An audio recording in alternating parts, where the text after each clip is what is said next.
The show is made possible in part by its supporting sponsors: Blue Water Power Group of Companies, Joe's Discount Tire, and AskGuy.ca.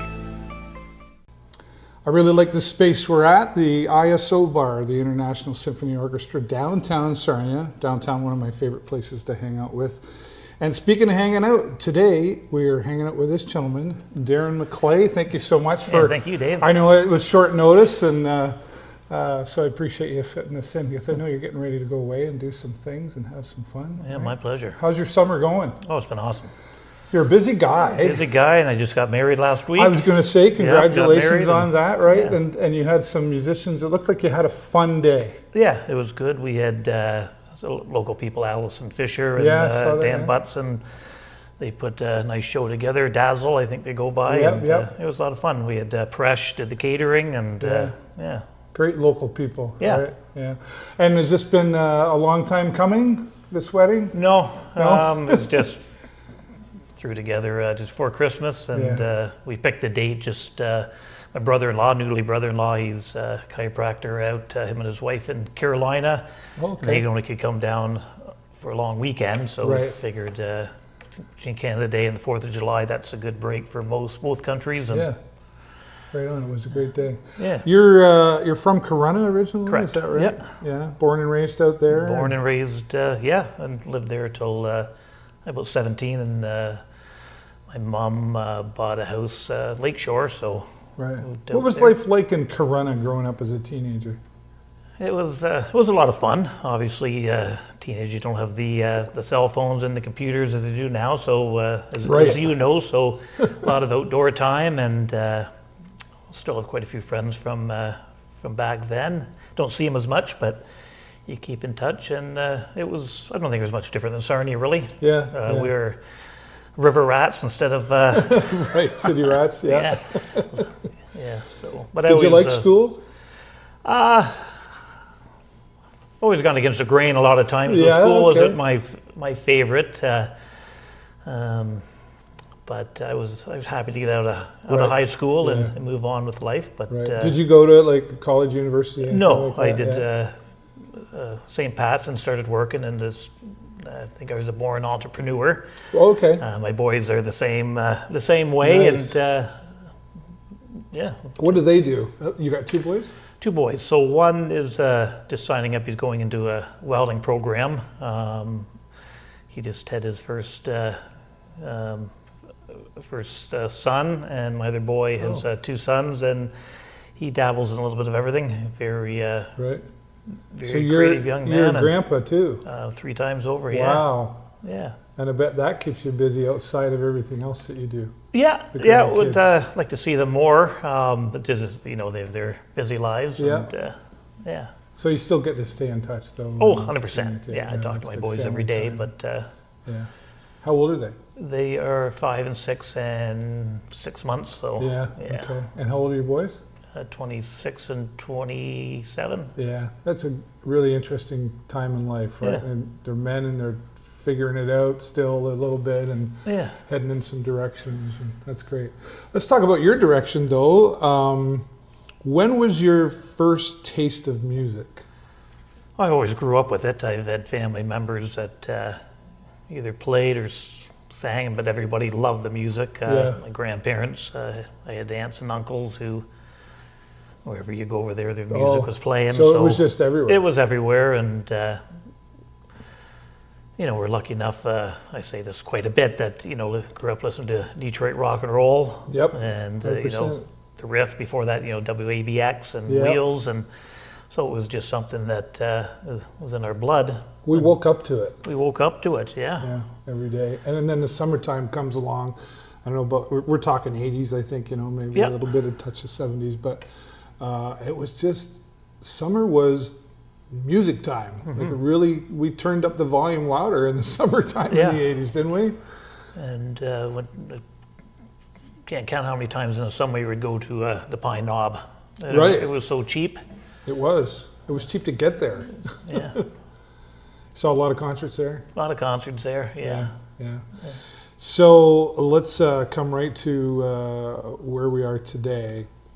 And I got to tell you, I'm really sad because I haven't been able to see Classic Seger yet. Well, we'll make sure that happens. Yeah, well, I'm a huge fan of Seger. Way back in the day when I was the karaoke guy, I always sang Seger. It was a lot of Seger. And so when I saw Classic Seger coming around, I'll be honest, I was pretty critical. I'm like, okay, like this better be good, right? And while I haven't seen it live, I've seen some clips and I've seen the reviews, and Classic Seger is true to the note. Like, you've really pulled this off. Yeah, it's over the top. Been a continuous work in progress, but we've had some great luck, some great success out of the gate, and it just we didn't know if it was going to fly or not. And you didn't. You wanted it to, but you just. It was just an idea that I had for a couple months. It wasn't just Seger; it was CCRs. It was something. The next level of era, I guess you will, of tribute bands is starting to come out. Right. The Beatles, the Elvises are still doing wonderful, but it's been done. It's done, and so I thought it's stuff that I could tackle and do. No, I don't say I sound like Seger whatsoever, but I knew I could, in the right key, hit the notes, so you can work on rasp as it goes. And I just put an ad out there, and really it's funny, I put the ad out more towards London and Toronto. Oh yeah. And just because I just wanted to feel if there's any interest, and everybody who responded was from Sarnia. Of course. So I said, okay, this is great. Yeah. And it just, it took a few months to put together, and then everything else that was going on in the world, it was a long year. Yeah, right. To put it together. What are you talking about? Yeah. That thing. That thing, yeah. But we had shows booked, and the one. I think it was Brantford. It got pushed back 3 times. Oh. And that's hard on the brain. It's hard on hard on the financial pocket. And just the commitment of everybody. But everybody just wrote it out, and it's interesting. Let's talk about the timing of it too, like you say, because you've got like Andrew Brody has been in there, Liv Govis, right, and Chris Molyneux, and I know there's a whole list there. But these are people that some of them, well, like Andrew, for example, like he's got a regular job, and most do. So they have to have the flexibility with their job to be able to go like, hey, we got a show in Florida, or we got a show in St. Catharines, or Newfoundland, PEI, because you guys are going all over. Yeah. And you've been fortunate to be able to have that flexibility, I guess, right? Yeah, it's been 90% of the time it's worked out. I don't know how they get off work. Right. None of my business. But don't care, just as long as you can get there. They do it, but we're at a comfortable place with it. It took this long, but everybody's comfortable. We just started incorporating sub-players. Right. When needed. Right. Stewie Brandon, who he's going to be filling in for a show this fall. Yeah. Stewie's great. We had different now and again, and so next year's schedule is insane.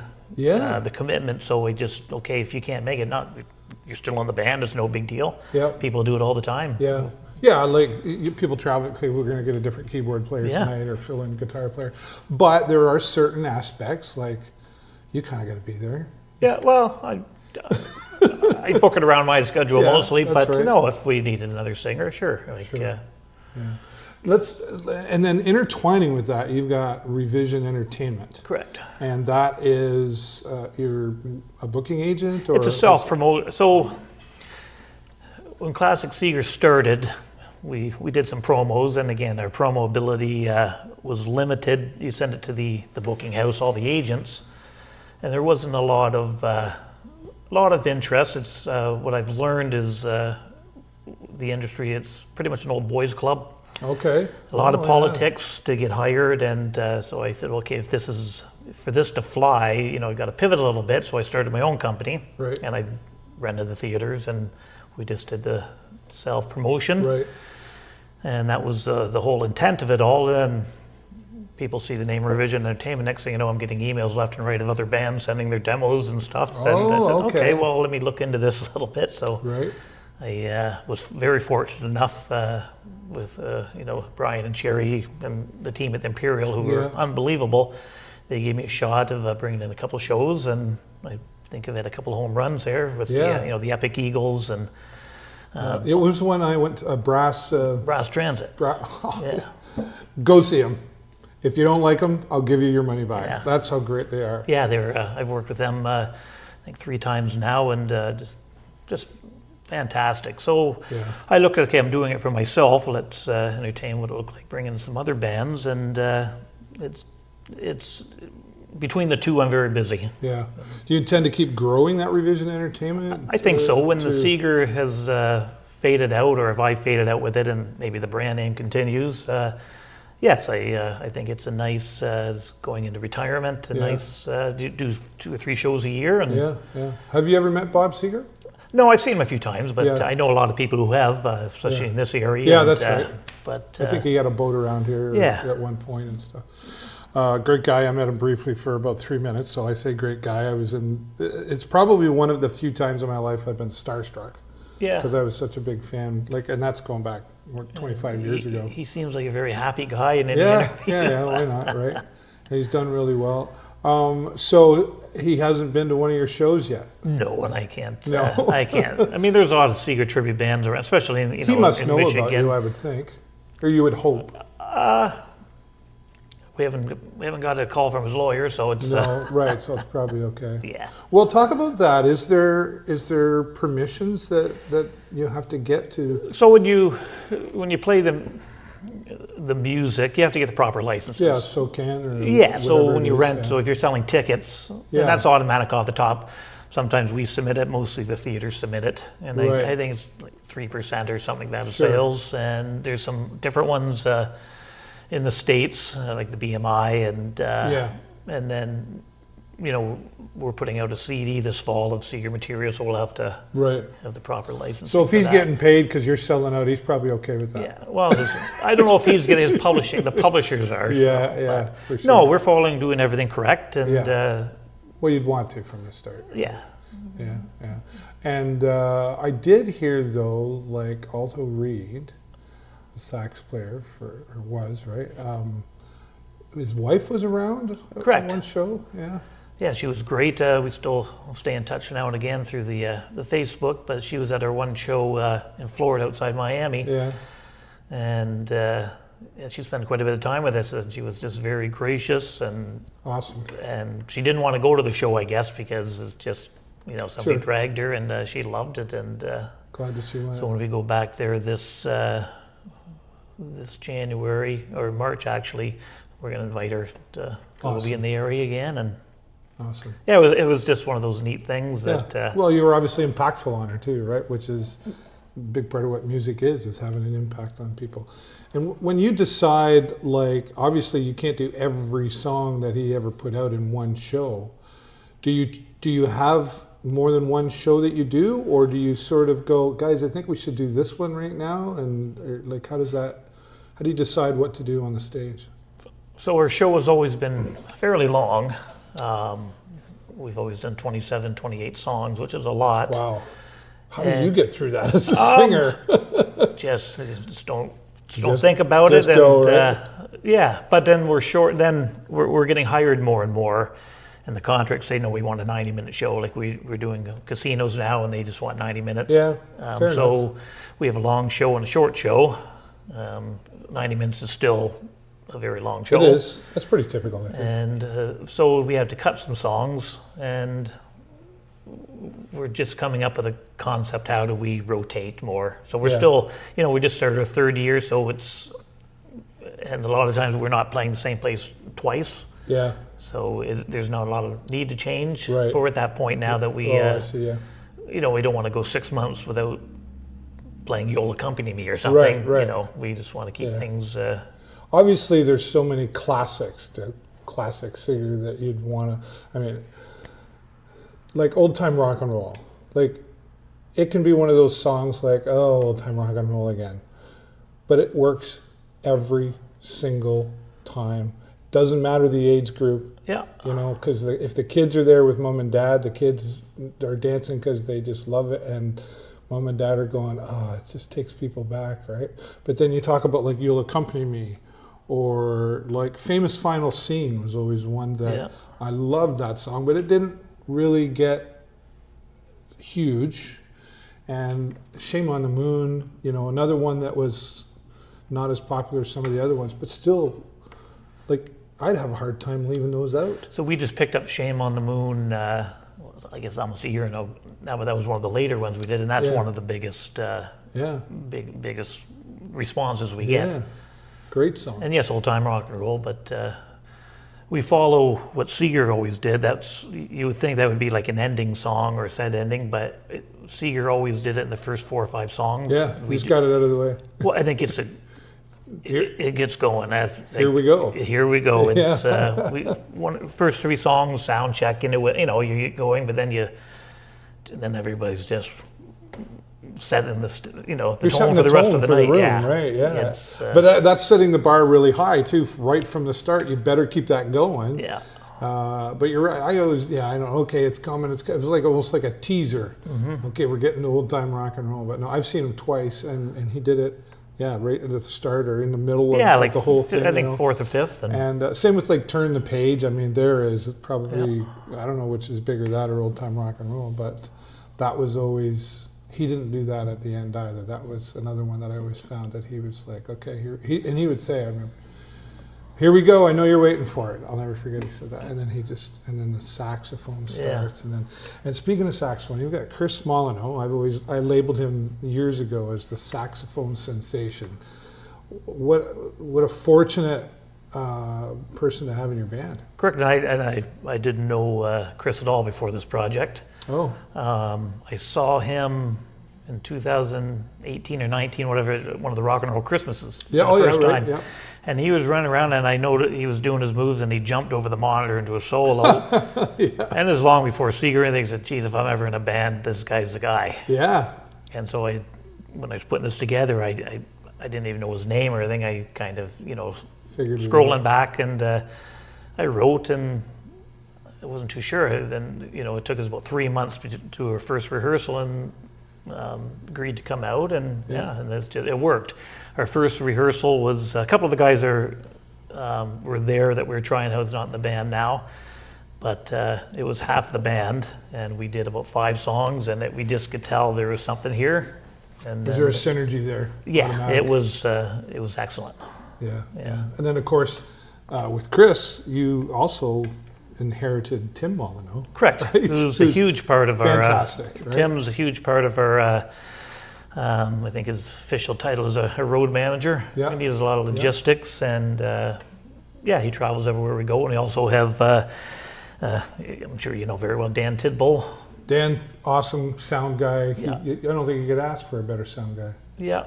So we learned pretty quickly that going to a new theater, that you have to explain your show at night after to a new guy. Yeah, right. You give him your rider, and the stage is set up totally. So we just said, let's find somebody. Just get our own here. Yeah, and our setup time's so quick, and he knows the show, and it just made sense. Yeah, and Dan is, and I can say this out loud because I've said it to him. He's very anal, and I'm in the sense of this has got to be just right, and he's very particular with. Like everything's just got to be as close to perfect as you make it, and he's as anal as he can make it, so that it comes out as a powerful show. Because if you don't have the sound right, you can have a great show, but if the sound's not working, it's the blame is on the band. Yeah, because nobody knows. Right. And that's we ran into that. You thought you had an incredible show, then you get back, well. Nobody could hear the sax solo, or nobody can, Yeah. And it's not that they're bad sound; they just don't know the show. That's right. And that's right. Well, there's time to do things, and this is coming. 100%. Right, so Dan's really good at that. I mean, Dan has done huge festivals all over, and I keep trying to get him on here for an interview, but he's always, if he's not with Classic Seger, he's traveling. Always very busy. Or driving his truck or whatever. So Dan, I'm coming for you, buddy. Yeah. So you've really, you said earlier in this interview, you weren't sure how this was going to go, but you started. At what point were you feeling the synergy to the point of you're like, wow, we really got something here? It was right after the first song we did. Our first show was again, after many delays, Capitol Theatre in Chatham.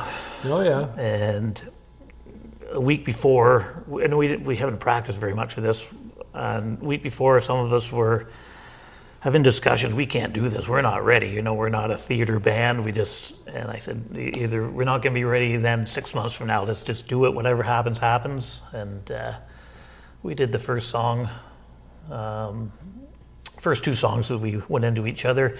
And there's a tape somewhere. As soon as we were done at the response of the audience. Yep. And you can hear a few of us laughing. It's just, okay, this is going to work. Yeah.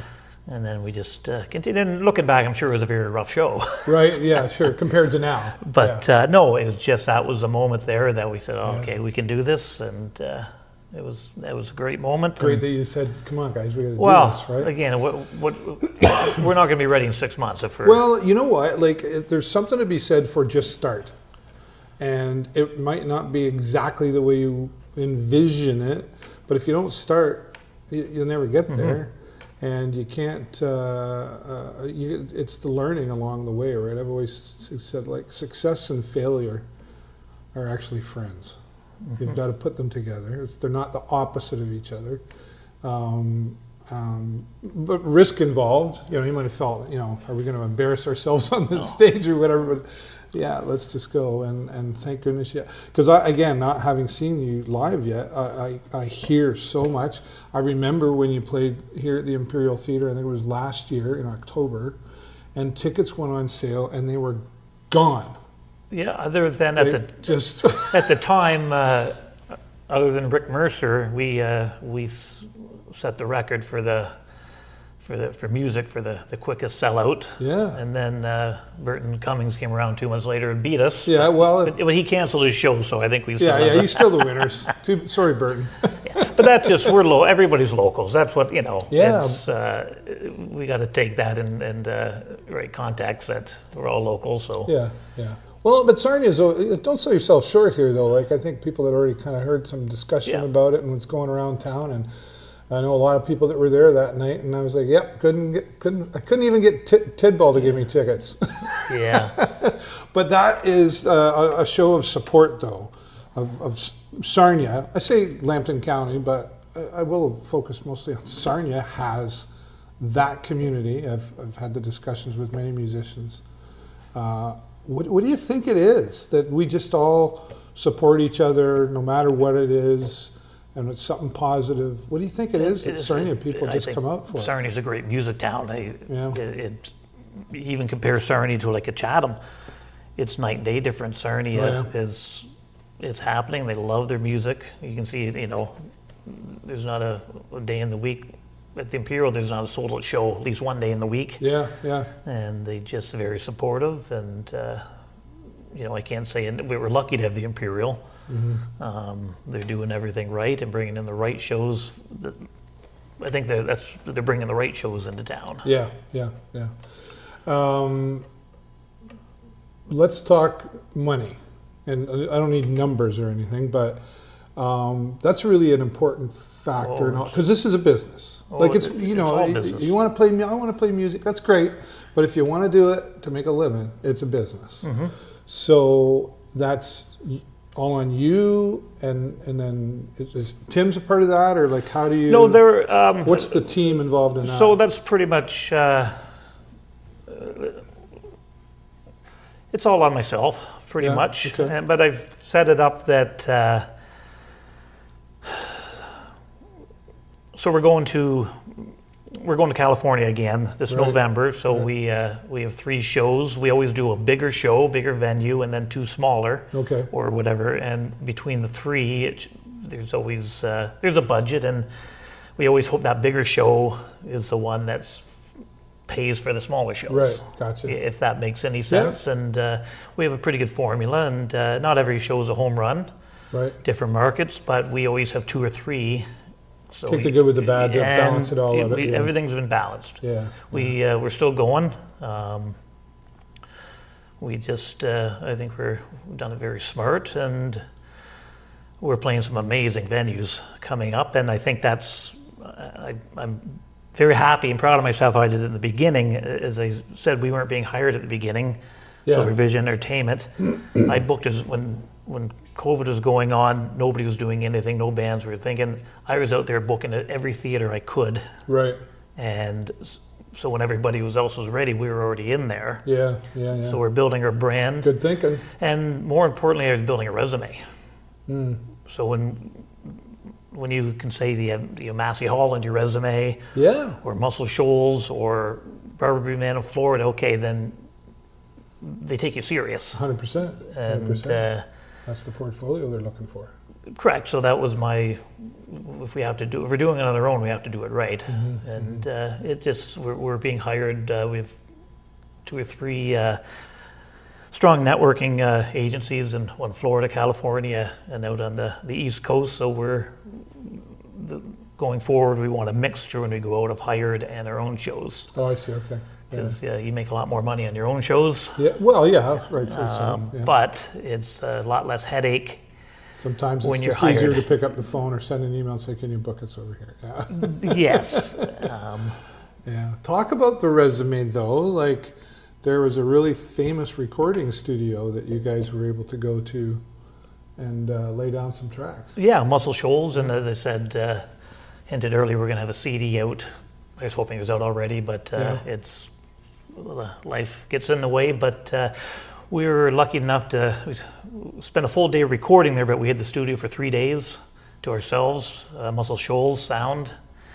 And then we were lucky enough to have 2 sold-out shows there for the weekend, and that was... For those that maybe don't know, Muscle Shoals, like some very famous people have recorded there. They say it's the recording capital of the world. There's more hits out of Muscle Shoals than any other, more than Detroit, more than Nashville, more than LA, the Wrecking Crew. So it's the Swampers. It was the house band there. Right.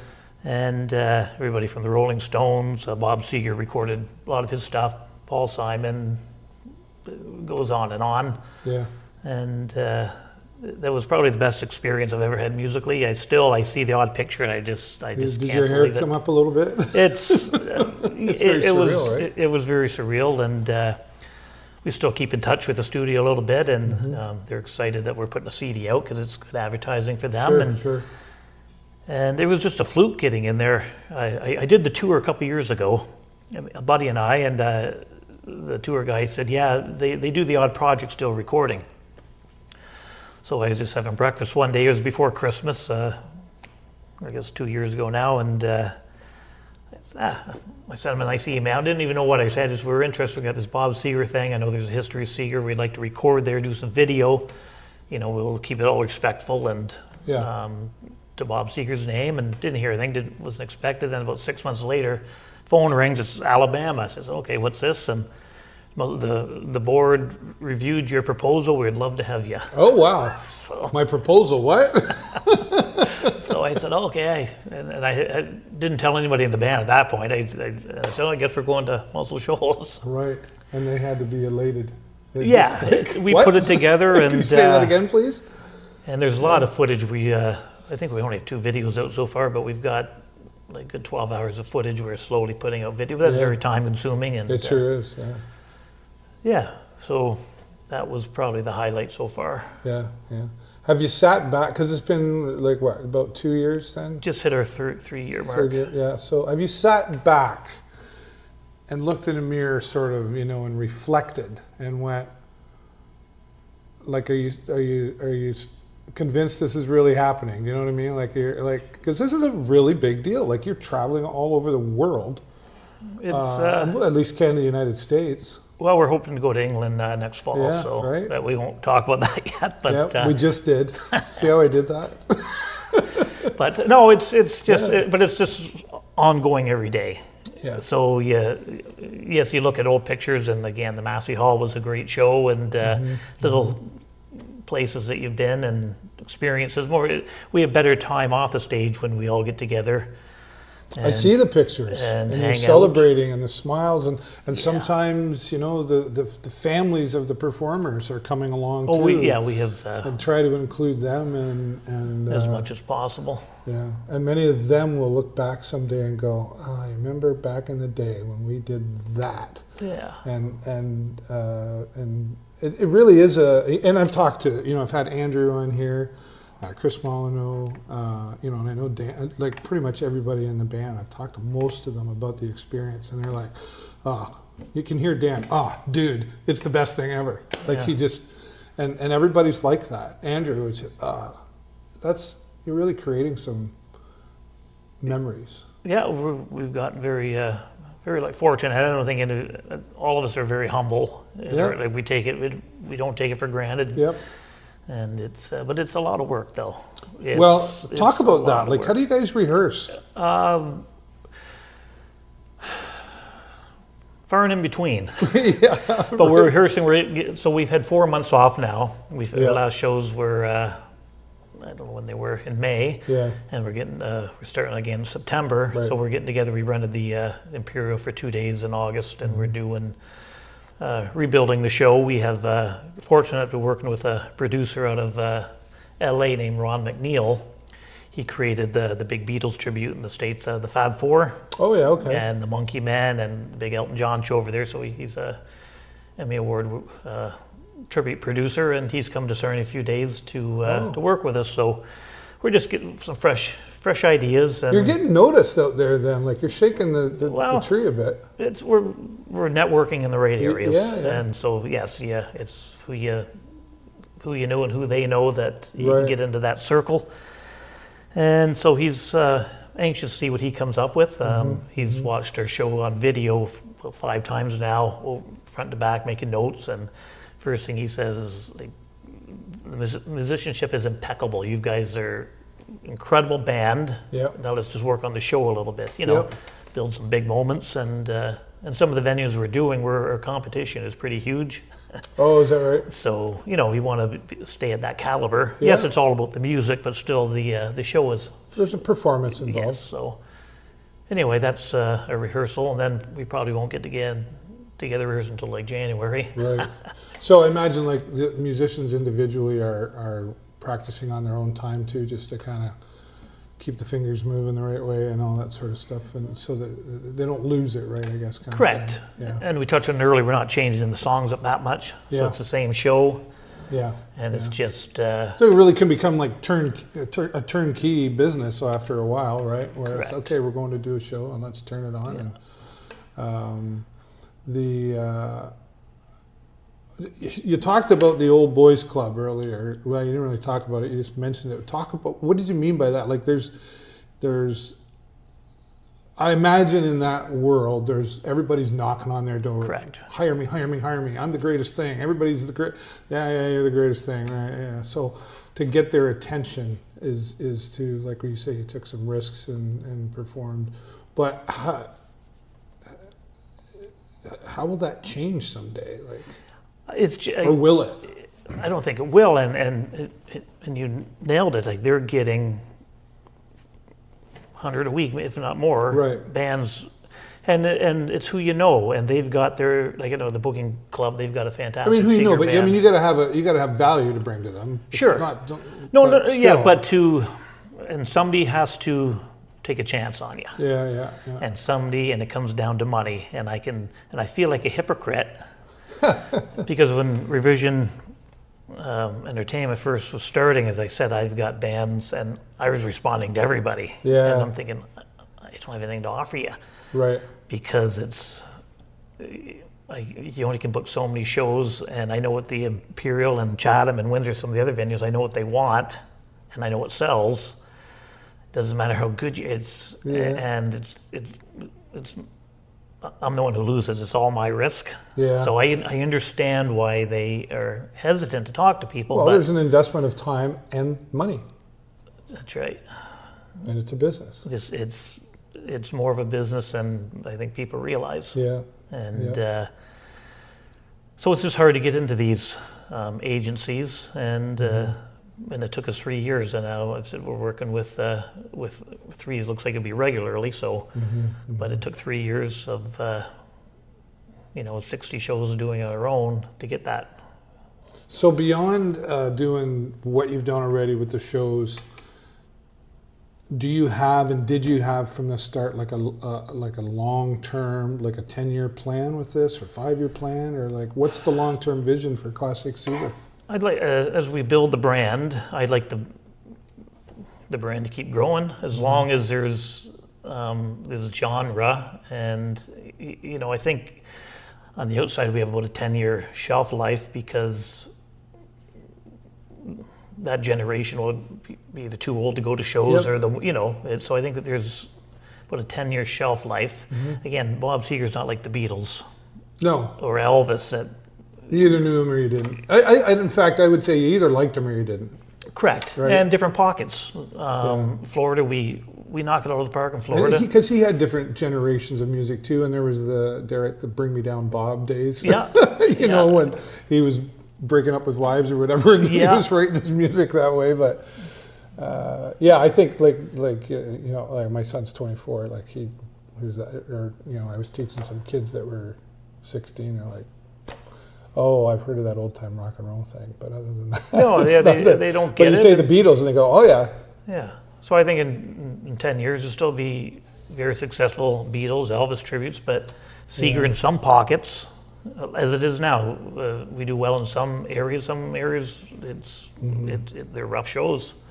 They just don't get it the same. And so I think there's about a 10-year, whether I'm still singing that time, probably not, but I like to keep the brand going. And but we'll go as long as we can. Yeah. Enjoy the ride. I'm envious, I guess would be the word, because like I say, I love Bob. But there was a way, like he's a unique sound. He certainly was way back. Like there wasn't a lot of people doing what he was doing, which I think is what helped him stand out. But he's fun to sing, I always thought. Because it would just go up or down and sideways a little bit, and then it was just all over the place. But then it come together so well. If you weren't doing classic Seger, you mentioned CCR. Do you have another? No, that was so. I've got the friends of mine. They're coming second time to Imperial this fall, Bayou County. Before the Seger, I did very little singing with them, just goof around, and that worked as well. So I can see doing that, but I don't know direction if I'll do another one after this. I'm really into acoustic stuff, like Crosby, Stills and Nash and all that harmony stuff. So I'd like to do something like that. But there's so much that you could pull from, right? Yeah. That trying to keep those. We were talking about the Chicago tribute earlier, like to keep that alive. And you're going to see, as of this recording right now, you're going to see Chicago and Earth, Wind and Fire tonight. Yeah, tonight. Yeah, buddy offered me tickets. So and where's that at? Pine Knob. Pine Knob, yeah. Have you seen them before? Yes, I've seen both. Yeah. Years ago. Yeah. But both are phenomenal bands. And Philip Lee Bailey, when he was singing the one I saw him, it was like he'd go higher and higher, and then we're like, higher, and you're like, okay, he can't go any higher, and then he would like 3 more times, and you're just like, I was waiting for wine glasses to shatter. And then like the so much is like, I think about what you guys are doing with classic Seger, and then I look at an Earth, Wind and Fire and what's going on there from the bass player of Earth, Wind and Fire. I don't know how that guy does it. He's like this big, but he just has so much energy, and he is all over that entire stage without missing a note. Yeah, there's some phenomenal bands, shows out there. Yeah. I don't know if I've ever heard of an Earth, Wind and Fire tribute or... Actually, there is. There's a tribute for everybody, but there is in the... if you look at some of the agencies in the States, they have them all listed. And, nice. Yeah. Are you... talk about... what's your wife's name? Tina. Tina, okay. Hi, Tina. How does Tina, obviously she's supporting you. She's 100%. Mentally and everything, because that has to be a discussion between partners, like, I'm going to do this thing, I'm going to do this business thing. Did she understand it from the start that this was going to be something like you're taking on full time? I think so. Sure. I think a little of both. I mean, again, I didn't know what it was going to turn into, and it just. I think she believes in me, and she knows when I behind something, I go at it full tilt and no looking back, and and she's always trusted my business sense. So Yeah. no, it's just worked, and she loves going on the road and trips. But Sure. a lot of times she doesn't go. She goes, "I've seen you guys. I don't want to see you guys." Do I have to go? I get it. My wife does that she's too. going to stuff. California though. Hey, go figure. Oh, California. Geez, imagine that. Okay. But no, I mean, we don't expect people to go to every show, No. and but it's She's obviously in your corner. I mean, you know, you Correct. just got married and everything, so she'd have to be. But I mean, there's times you're away a lot. yeah. Yeah. But it's far in between that too that Yeah. it's enough. And she's just started her own business in the last 2 years, Vibe Community Connections, and Oh, what's that? So they support people with disabilities, Okay. and it's just a spot where they arrange programs for people with disabilities and day programs and such, and they're based out of the Observer building, and Nice. it's probably going to kill me how I'm describing her business, but Right. Tina, I'll just have you on the show and you can talk about it. How about that? We'll do that. she would be great. Yeah, I'd love to. Seriously, I'd love to. It's one of the things I love about what I've been doing here with the show is having these one-to-one conversations, and then, you know, you talk about your wife or a friend or somebody, and the next thing you know, it's like there's so much greatness in this community. I've always believed that, even in the toughest of times. I want to shift gears just a little bit. Yeah. You know, let's take a look around Sarnia, and I don't want to go down any political rabbit holes or anything, but there's a lot going on here. Are we going to be okay? Well, that's a big question. I think we will be okay if we want to be okay. Right. I think people just have to keep doing what they believe in, and keep your values strong, and work hard, and but we can't be afraid to fight back and to stand up for Yep. stuff. You know, there's a lot, we don't want to, like you said, get into Yeah. specifics, but there's a lot of negative stuff going on in Sarnia towards the politicians, and just what stuff's going on, and Yeah. stuff that people think Sarnia is failing. But I mean, we've got such a great spot here. Just if we get some new direction, we can have a great city again. Yeah. Well, it says, you know, we've always said, you know, it takes a community to raise a child, but it takes a community to build a community. Like, we all got to do our just a tiny little part. And I think, you know, like, everybody has something they can do no matter where they are in their life, right? So, did you ever, like you say, Corunna is where you're from, and in Sarnia, like, did you ever have an inkling to go away somewhere else and do the thing? Or? I still do. Do you? Yeah. Yeah, I'd like No, to. that's fair. I would like to retire somewhere else, and it's not necessarily because here is just. There's some places I've been to that I just loved. Yeah, no, I get it. And yes, Sarnia's awesome with the water, but why can't have the water in the mountains? I love Sarnia, been here all my and, life, but yeah, I'm ready to retire and maybe take the show on the road or something. Yeah. But, you know, I can kick my feet up somewhere else too. But if it doesn't happen, am I happy to? Yeah, 100% happy No, to it's be great here. I wouldn't be leaving for the wrong reasons. Yeah, my friend calls it the Southwestern Ontario Riviera Yeah. because we've got so much water Yeah. and beaches, right? I think you should trademark that. But so. Moving forward now, like you're coming into, you said September, you'll start shows again, and then, you know, you're going to keep this going for a while. And it sounds like there's a lot going on. I know you're probably not ready to share, but it sounds like there's a lot going on. You're shaking it up that tree, like I said. No, the CD, when do you have, I won't hold you to a date, but do you have a month where you think? I'd like it, originally I wanted for the fall. Before Christmas I'd like to. Oh, okay. And it'll be primarily like we're selling. September would have been good when you're starting the shows. Yeah, but that's not going to happen. Really, it still could, but no, I've got just too much on the mind. All the songs are recorded and mastered for the most part. Yeah, it's just putting it all Some together, logistics and 90% of it will be from Muscle Shoals, and then there's 2 or 3 live ones that we recorded that are really good that we want to throw in there. And sure. And what about artwork on that? Is that well, that's probably what's holding up. Okay. We need to sit together and put that together. decisions, And, yeah. we just have to, get our butts in gear and do it. Okay, all right. It's hard in the summertime because Yeah, summer's so much fun. No, we've been asked for so much merchandise at the show, so we're into the shirts, and Oh, yeah. I brought you something that's a good segue. Oh, Classic Seger hot sauce. no kidding. I need one of these. Like, why don't I have a hot sauce? Everybody's got one. Classic Seger, the fire down below, of course. Now, I'm not a big hot sauce. Like, I'm not going to try this live, but No, it's not that bad. It's how hot is hot? It's a great flavor. It's about a 6 or 7. I mean, that's very. Salem's Lot.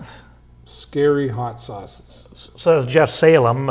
He's a drummer, great guy with the Epic Eagles, who we've worked with. Oh, okay. So he has that company, Salem's Lot Hot Sauce, very successful hot sauce company. So he gave me a call one day and says, "Hey, you need your own hot sauce." Thank you very much. And he sent me that. That was all his idea. The fire down below. I said, "Wow, how do you say no to that?" Hilarious. Thank you very much for that. No problem. I will try that. I will record myself when I try that, and if it goes well, I'll put it out. If it goes bad, forget it. It's not that hot. No, okay, wonderful. This has been really enjoyable. It's one of these interviews I never. Obviously, I knew we were going to talk about Classic Seger and your revision entertainment, but never know where it's going to go. And I'm proud of you and everybody involved for what you're doing with Classic Seger. And looking forward to hopefully eventually getting to a live show before they sell it. I've got the connection now. Yep.